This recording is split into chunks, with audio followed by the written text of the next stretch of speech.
apenas um freio a disco na frente e um atrás, porém ela freia melhor que muitas motos.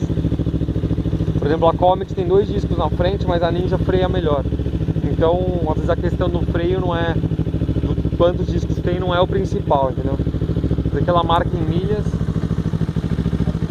mas ela chega a uns 170 por hora, mais ou menos.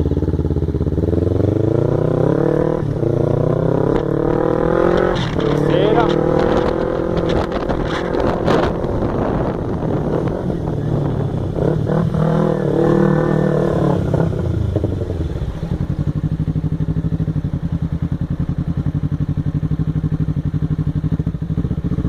Um pouco de trânsito aqui, mas assim que abrir a gente dá uma acelerada com ela.